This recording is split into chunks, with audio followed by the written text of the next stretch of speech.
The World Health Organization said something on Wednesday that should stop you. The Ebola outbreak in Congo is on track to pass the deadliest one in history. The 2014 outbreak killed over 11,000 people out of more than 28,000 cases. That's the record. This one is chasing it. Right now it's killed over 2,000 people out of more than 4,300 cases. It's the fastest growing Ebola outbreak ever recorded. And here's the part nobody's saying out loud. They declared it in May. Sequencing says it started in February. 3 months, moving through towns, through families, through hospitals, and nobody knew what to call it yet. It also isn't the strain the world prepared for. This is Bundibugyo. There's no approved vaccine, no approved treatment. The trials only started last month. The WHO's own words. The outbreak had a big head start, and they're playing catch up. Now watch what Jesus Christ had to say about this.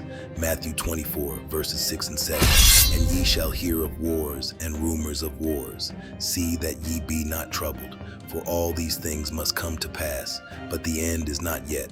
For nation shall rise against nation, and kingdom against kingdom, and there shall be famines and pestilences and earthquakes in divers places. Read verse 6 again before you get excited. The end is not yet. Christ said that on purpose. He named these things and then told you not to be troubled by them. Anybody selling you a date is selling you something he refused to sell. But look at what he named, pestilence. It's on the list. It's been on the list for 2,000 years. And here's a description of it that's so exact, it's uncomfortable. Psalm 91 verses 5 and 6. Thou shalt not be afraid for the terror by night, nor for the arrow that flieth by day, nor for the pestilence that walketh in darkness, nor for the destruction that wasteth at noonday. The pestilence that walketh in darkness. Not the pestilence that announces itself, not the one with a press conference. The one that walks, moving, deliberate, in the dark, before anyone lights a lamp on it. February to May, walking in darkness. And let me be clear about something, because this is where people go wrong with a story like this. Nobody in Congo did anything to deserve this. The people burying their families this week are not a sermon illustration. The health workers walking into those wards knowing there's no approved treatment, those are some of the bravest people alive right now. Pray for them by name if you can find their names. This isn't about them, it's about you. Because the thing that makes this outbreak terrifying isn't the death count, it's the 3 months. 3 months where the danger was real and the diagnosis hadn't happened yet. Where you could feel fine, where you could go to work, hold your kids, make plans, and be carrying something. That's not just a virus. That's the exact condition the book says every one of us is in by default. Revelation 3 verse 17. Because thou sayest, I am rich and increased with goods, and have need of nothing, and knowest not that thou art wretched and miserable, and poor, and blind, and naked. Knowest not. That's the whole problem. Not that you're sick, that you don't know. You can be spiritually dying and still feel rich.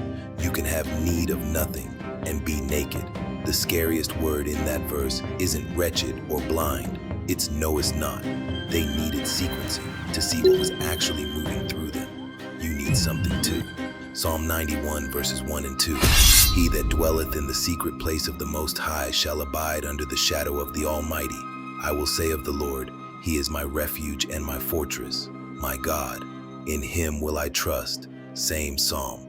Before it names the pestilence that walks in darkness, it names where you stand. Not a guarantee you never get sick. Read it. It says refuge. It says fortress. It says shadow. There's a shelter. It has a door. And the door has been open the entire 3 months.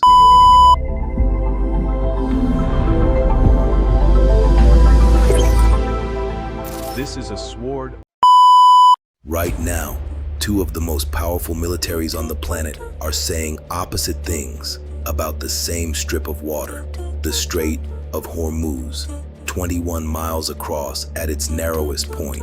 On Tuesday, the President of the United States said America has total control of it. He said the naval blockade is being called a wall of steel, and there's nothing Iran can do about it. Today, Iran said the opposite. Their military rejected the claim outright. A commander of the Basij said the waterway is under Iran's control. Their position: no ship passes without their permission. Both statements: same week, same water. They cannot both be true. And while they argue about who owns it, look at what's actually happening out there. The traffic is still low. The International Energy Agency warned this week that reopening the strait is becoming more urgent because the world is burning through its oil stockpiles. On a normal day, about a quarter of the world's seaborne oil moves through there, about a fifth of its liquefied natural gas. So here's where we are. Two governments both claiming total control, and neither claim is moving a single ship. Now go back to June. In June, both sides signed a memorandum of understanding, a document meant to end the war and open the water. They have been exchanging strikes ever since. 1 Thessalonians 5 verse 3, for when they shall say peace and safety, then sudden destruction cometh upon them as travail upon a woman with child, and they shall not escape. Read it carefully, because most people quote it wrong. It doesn't say destruction comes when there is peace. It says it comes when they say peace. The saying is the sign, not the having. A sign page and a burning strait in the same summer. That's the verse describing the gap between the announcement and the reality. But that's not the strongest thing the book has on this, because there's an older question here. Not who controls the shipping lane, who controls the sea. And God asked that question himself out of a whirlwind, and he does not ask it gently. Job 38, verses 8 through 11. Or who shut up the sea with doors when it brake forth, as if it had issued out of the womb? When I made the cloud the garment thereof, and thick darkness a swaddling band for it, and brake up for it my decreed place, and set bars and doors, and said, hitherto shalt thou come, but no further, and here shall thy proud waves be stayed. Read what's in that passage. Doors, bars, a decreed place, a boundary line set on water. Every empire that ever lived has tried to draw that line. Persia drew it, Rome drew it, Britain drew it. Two governments are drawing it this week and calling it steel, but God says he already set bars and doors on the sea before any flag existed, and he didn't put up a blockade to do it. He said a sentence. Psalm 89 verse 9, thou rulest the raging of the sea. When the waves thereof arise, thou stillest them. Now let me say the thing this video is not saying. I'm not telling you which government is right. I'm not telling you who the good guy is. And I'm not telling you this is the end. Nobody knows that. And anybody selling you a date is selling you something Christ refused to sell. Real people are on those ships. Real people are under those strikes. 12 seafarers have already been killed or are missing in that water. This is not a scoreboard. What I'm telling you is that the claim of control is the oldest lie there is, and the sea is where it always gets exposed. Because there was one time in recorded history when somebody actually controlled water, and he didn't need a navy. Mark 4, verse 39. And he arose and rebuked the wind and said unto the sea, peace, be still. And the wind ceased, and there was a great calm. 3 words, not a blockade, not a treaty, not a memorandum of understanding. Peace, be still. And watch what the men in the boat said next, because they just watched a superpower move. Mark 4, verse 41. And they feared exceedingly, and said one to another, what manner of man is this, that even the wind and the sea obey him? That's the question. 2 presidents are claiming the sea this week. One man already had it, and the same voice that shut the water up with doors and stilled it with a sentence is the one knocking on yours. This is a Sword OS Celestial broadcast. Prepare for the divine protocol. 4 days ago, at 7:34 in the morning, the ground opened up in western Colombia, magnitude 7.4. The epicenter was 3 miles east of a town called San Jose del Palmar, about 150 miles from Bogota. At least 224 people are dead, hundreds more injured. The government declared a national disaster and sent in soldiers. In Cali, the pediatric and neonatal sections of a hospital came down. Say that one out loud and then stop, because there's nothing to add to it. In Pereira and in Manizales, the cable cars that carry people up the hillsides stopped in midair when the shaking started. passengers sat suspended over the city for 6 hours before crews got them down. Every one of them came down alive. Colombia declared 3 days of mourning, and this is not the only one. In June, Venezuela was hit by 2 earthquakes on the same day, 7.2 and 7.5. The death toll from those has now climbed past 6,100. 2 countries, 7 weeks apart, in diverse places. Now let me stop and say the thing I said about Congo, because it applies here identically. Nobody in Colombia earned this. Nobody in Venezuela earned this. There is no sin in that soil that isn't in yours. Anybody who tells you an earthquake is God settling a score with a country is reading something into the dirt that the book does not put there.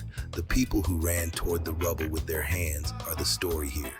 The crews who spent 6 hours getting strangers out of a cable car in the air. Pray for them if you pray. So what does the book actually say about shaking ground? It says something you would not expect. It doesn't say the earth is stable. It says the opposite. And then it tells you not to be afraid anyway. Psalm 46, verses 1 through 3.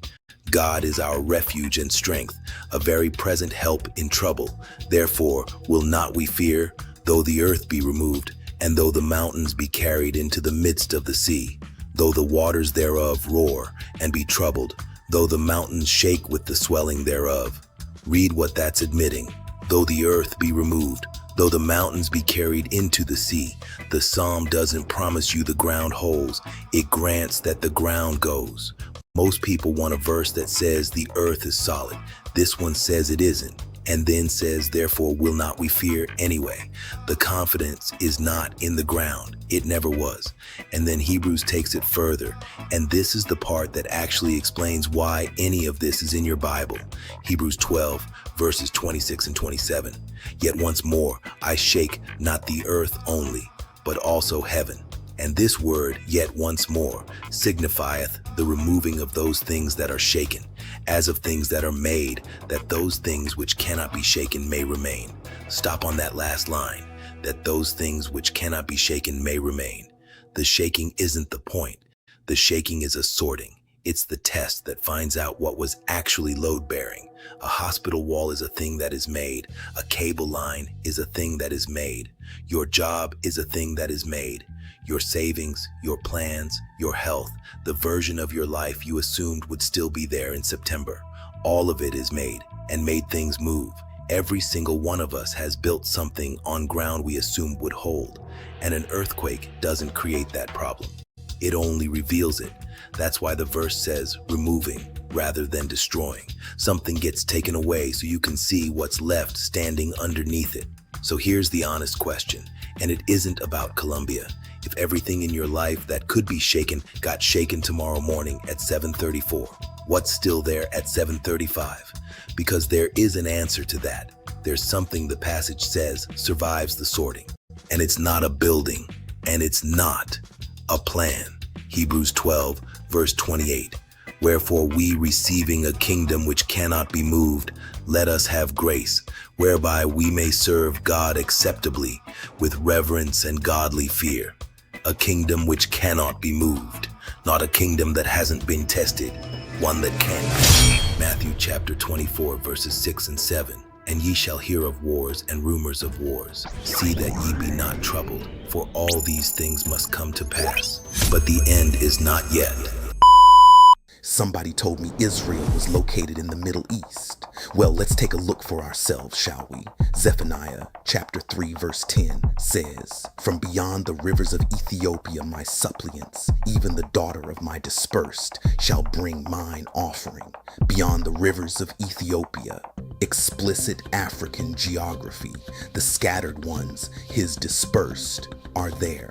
Isaiah chapter 11 verse 11 says, And it shall come to pass in that day that the Lord shall set his hand again, the second time to recover the remnant of his people from Egypt, and from Pathros, and from Cush. Egypt, Pathros, Cush, all in and around Africa. The recovery is from many places, not one country, but here is where it gets uncomfortable. You were handed names. and names carry agendas. But the names were only half of it, because it did not stop at what they called your land. It reached the maps themselves, and what they did to the maps is worse. That is part 2. It drops next. Follow so you do not miss it.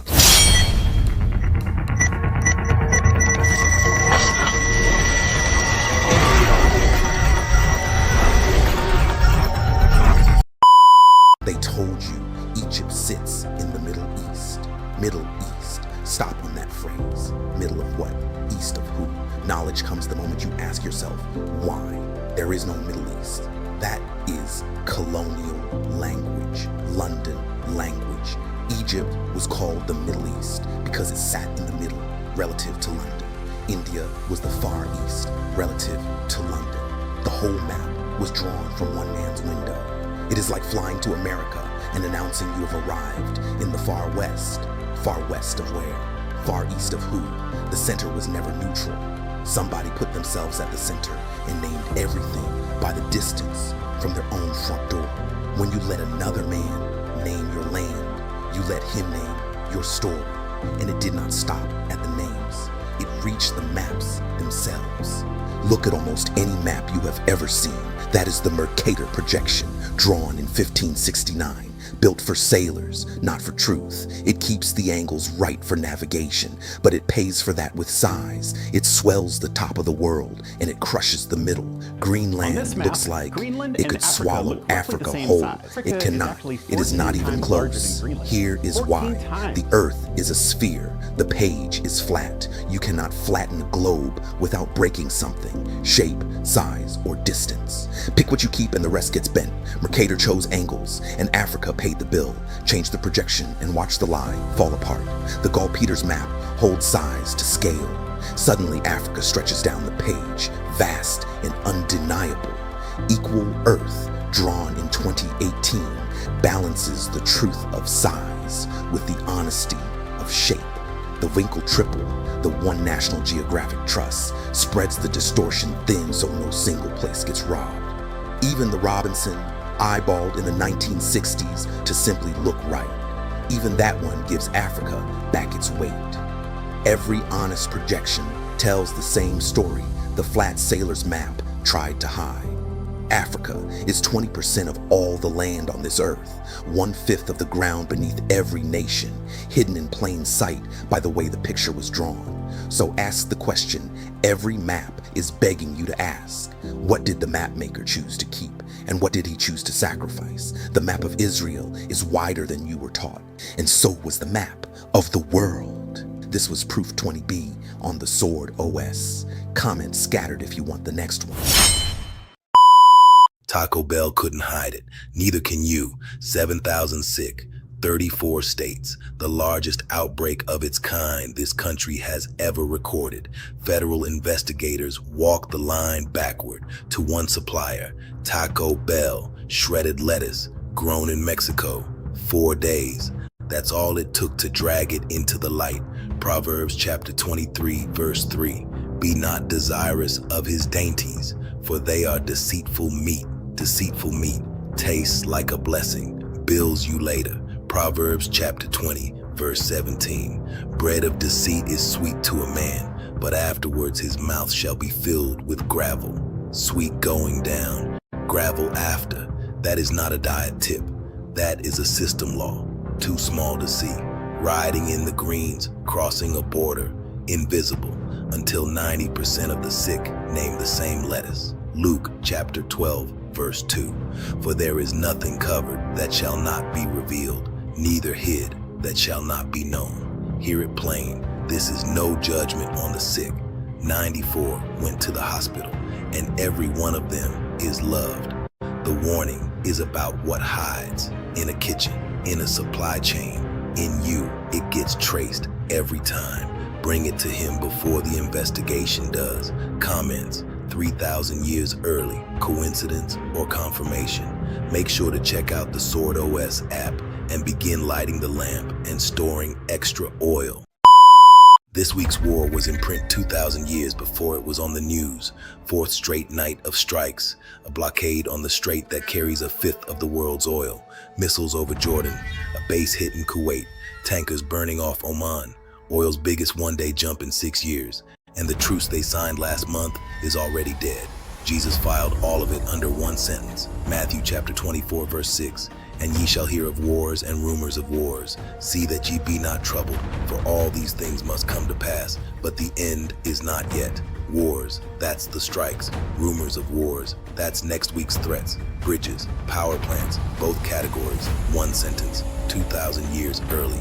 And buried in the middle of the verse, a command, be not troubled. He never said the headlines were fake. He said they were not final. One more receipt. The news calls it Iran. The book filed it under Persia, and the coastline being hit this week sits on the soil of an older name, Elam. Jeremiah chapter 49, verse 35. Thus saith the Lord of hosts, Behold, I will break the bow of Elam, the chief of their might. The bow was the missile of its day. Jeremiah named the region 2,500 years before the generals did. So two people read the same headline. One sees a countdown to disaster, the other sees a countdown to redemption. Luke chapter 21. Verse 28, and when these things begin to come to pass, then look up and lift up your heads, for your redemption draweth nigh.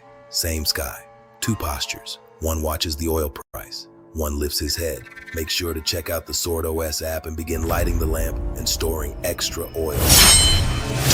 For nation shall rise against nation, and kingdom against kingdom, and there shall be famines and pestilences and earthquakes in divers places. Luke chapter 21, verse 11, and great earthquakes shall be in divers places, and famines and pestilences, and fearful sights and great signs shall there be from heaven. Thanks for watching this presentation. Make sure to visit theswordos.org and begin lighting the lamp and storing extra oil.